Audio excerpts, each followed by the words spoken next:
Hello friends, Jennifer Pearson here, this old gypsy, and I'm going to talk to you vaguely about something, some interesting discoveries that I made while doing some deck testing for a set of questions.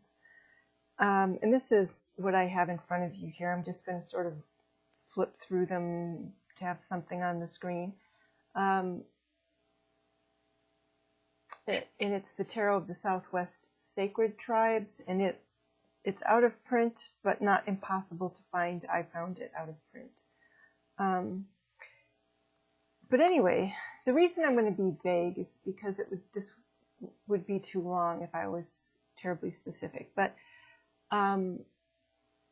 what I have developed is a set of 36 questions for looking at love or relationships.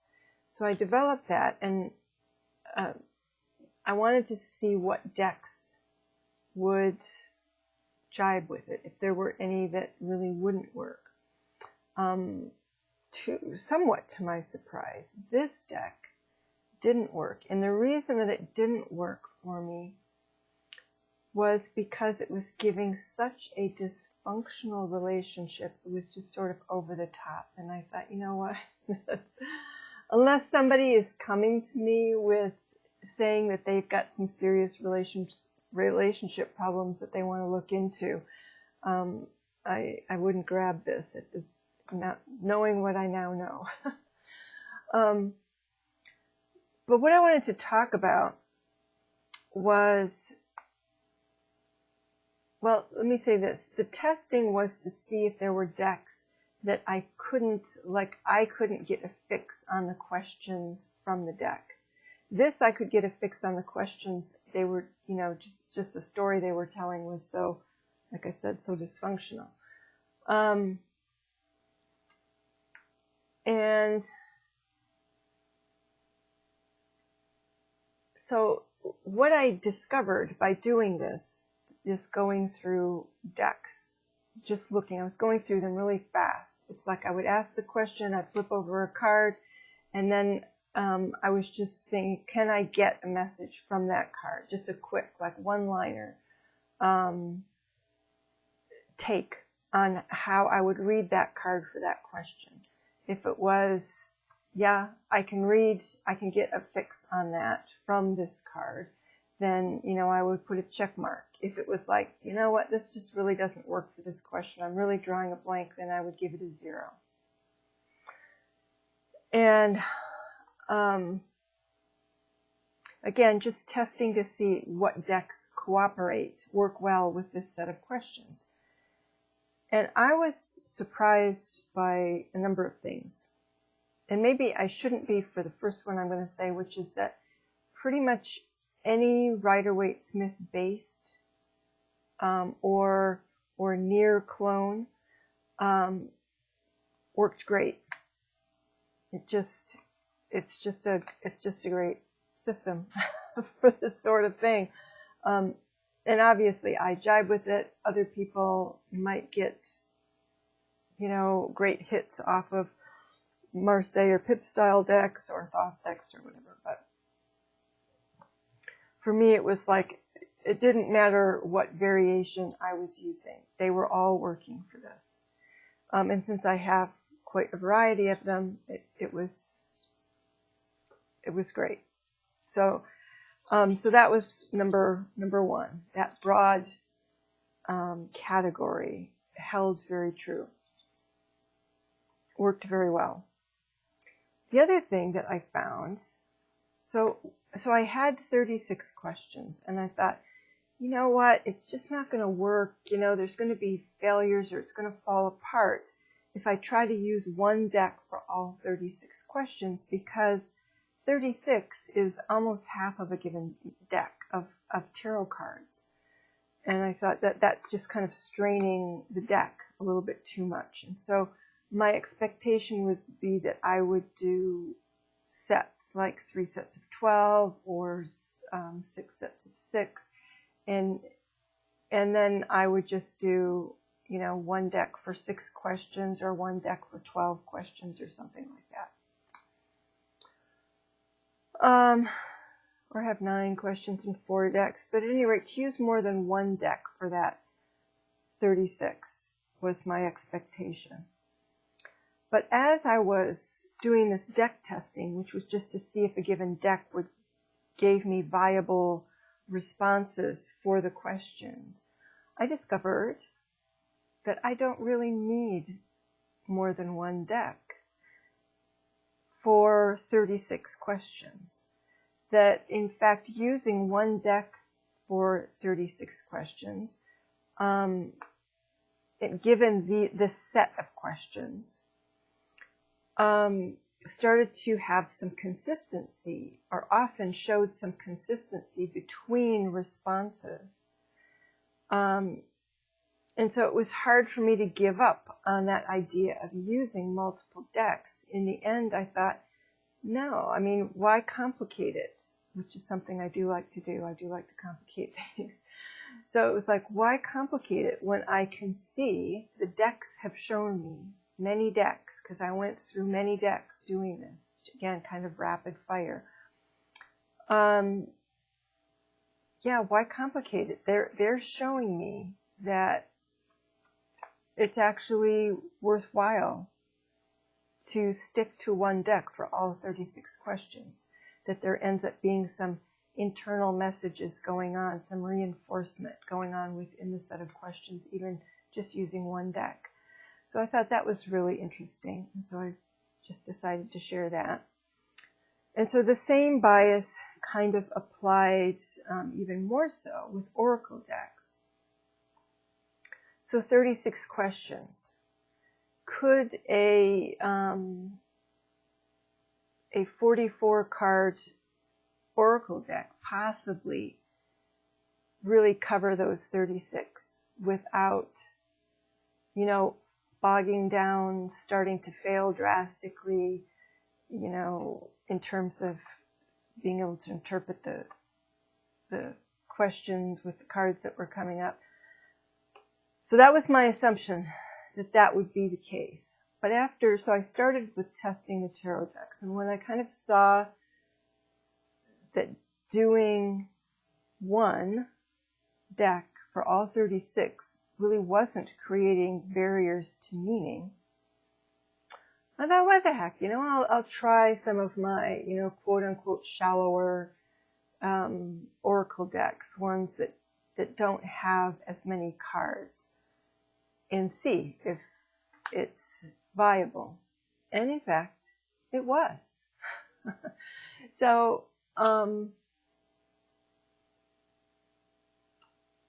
it was really interesting, and I have at least one, and I do have kind of a bias with oracle decks, although I have certainly faltered on that bias by getting things that don't follow the bias. But so my bias is I really prefer to have at least 50 cards, 52 cards, like a standard deck of cards in oracle decks, and so many of them are 44 and some of them are 36, etc.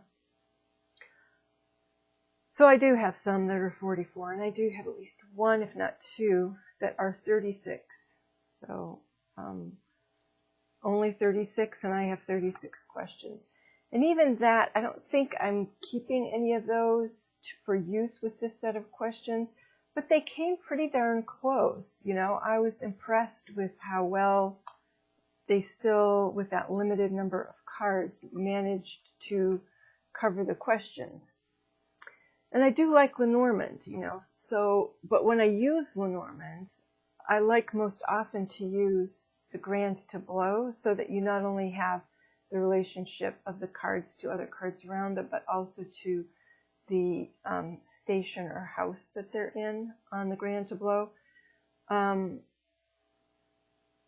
seeing the ability of, and I can't remember which one it was. I don't know if it was the healing, I don't even know what it's called now. I'm trying to see if I can see it away over there on my bookshelf. the heal yourself reading cards. It might have been. And I was even thinking, you could have just not Lenormand. You could use the grand tableau idea. Use, either way, you could set up a new range of houses or stations like they have in the grand tableau, or you could stick with the Lenormand grand tableau categories of houses and stations and use a tarot or oracle deck to put down cards on them to get readings on those areas of one's life. And so, yeah, so this whole exercise kind of had more far-ranging implications, or it opened me up to, well, it unraveled some biases, some assumptions and some biases that I had in terms of what can be used for what, and kind of a bias in terms of having more cards rather than less. I think I still have that bias, but it's not as firm. And I don't even know why I have that bias, because for many, many years, I primarily use the medicine cards, which is only a 44-card deck. And it wasn't until I wanted to start reading for others that I started looking for other decks. So, anyway. And to Lark, should she have made it this far in this video, I did test the Raven's Wand Oracle, and it did great. And I have to say that this testing with the Oracle decks on these 36 questions made me reappreciate how wonderful the Enchanted Map Oracle is. And, made me appreciate this Raven's Wand Oracle. Helped me see its potential, and, it's kind of a jab in the side to start using it more. Trying to think of others. Another message for Lark, the Greenwood. I will confess, the Greenwood was the last tarot deck that I tried, because I just thought, oh no, it's gonna get me with the images. The images are gonna prevent me from taking kind of some surface level meanings from them. And that wasn't the case. I was pleasantly surprised, and so it's on the list of decks to use for this set of 36 questions. Another surprise, another one that I kind of didn't initially consider, but as I was having some success and some odd failures, I thought, what the heck, I'm in this mode, I might as well grab the Hobbit Tarot and see. And the reason that I didn't want to use the Hobbit Tarot initially is because it is a little dark and difficult. If you think about the story of the Hobbit, it's not a love story anyway, and these are questions designed, for love. But it does work for these questions. It actually did. And again, surprised me.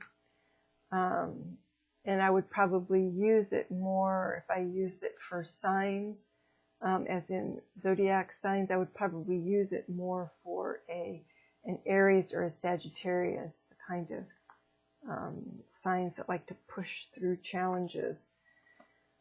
So the two notable, what the heck happened, were this one. So this becomes, I'm very attracted to this deck. I really like it. But I haven't found a good way to read with it. So I'm now categorizing this and one of my other decks as mystery decks. some are very clear, like the baseball tarot. That's a career deck all the way. And I didn't test it for the love, and it's just, to me, it's just a career deck. And so I don't know if this is going to have that vibe or if it's something else. But at the moment, for me, it's a mystery deck. I love it. What am I going to use it for? The other mystery deck is Tarot of the Cat People, which again, I love it. But I almost never use it, and I haven't figured out a place for it. It's like, what do you do with it? I don't know. And I did a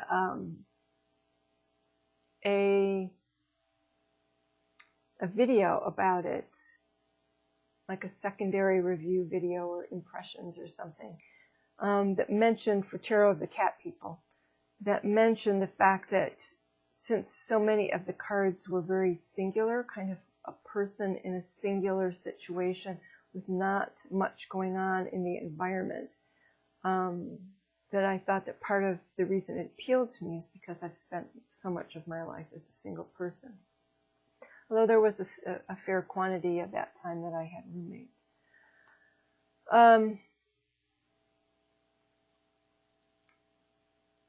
But that doesn't entirely explain it. To me, it's still a mystery deck. What do I do with this deck and that deck? And the other thing that came as no surprise is that I did test, I think, 2 pip decks, my Celtic Tarot and the Conver. I did this 36 question test with. And I was pleasantly surprised that I could kind of get, well, let's say this. I could start to get a fix. I could sort of see a hint. I can almost see a way in. It wasn't as quick as I was looking for in the test, especially after seeing how the Rider-Waite-Smith-based decks, you know, could give me such easy answers. But I could see how I was getting there, you know. Give me another 5 years. Maybe I'll be able to read pip decks with some alacrity, you know, some smooth ability. Although I think that, and people can correct me if I'm wrong, that pip style decks work better if it's not like one card per question. I mean, I can see how you could do that, keeping in mind what the cards are on either side and what it's not and all of that kind of thing. But I would think they would work better if you had a set of 3 that were playing off one another a little bit. But maybe that's just a beginner sort of crutch. I don't know. But that's an impression that I get. So yeah, that was no surprise there.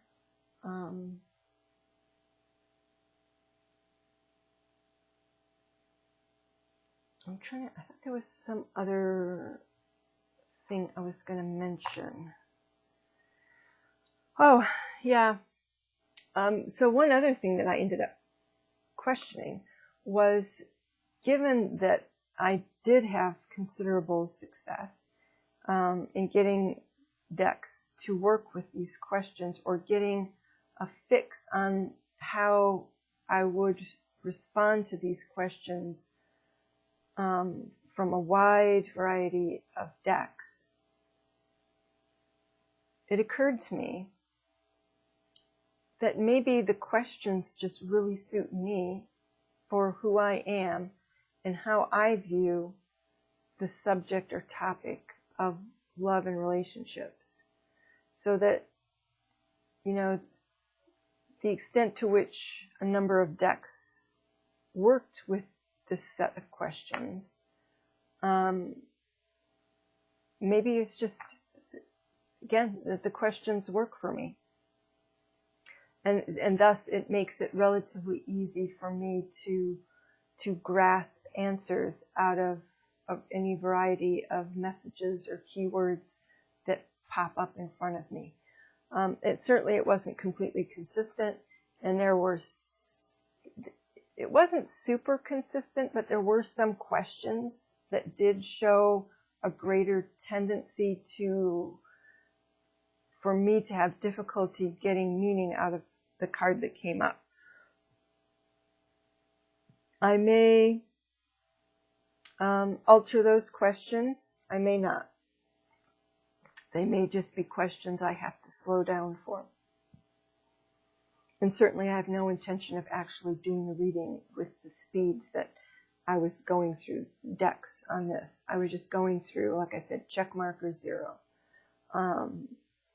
Just, you know, can I come up with a single sentence, you know, like, you know, you're moving on. You know, it was that kind of rapid fire. Can I come up with a response based on this image? And if I could, then I just moved on to the next one.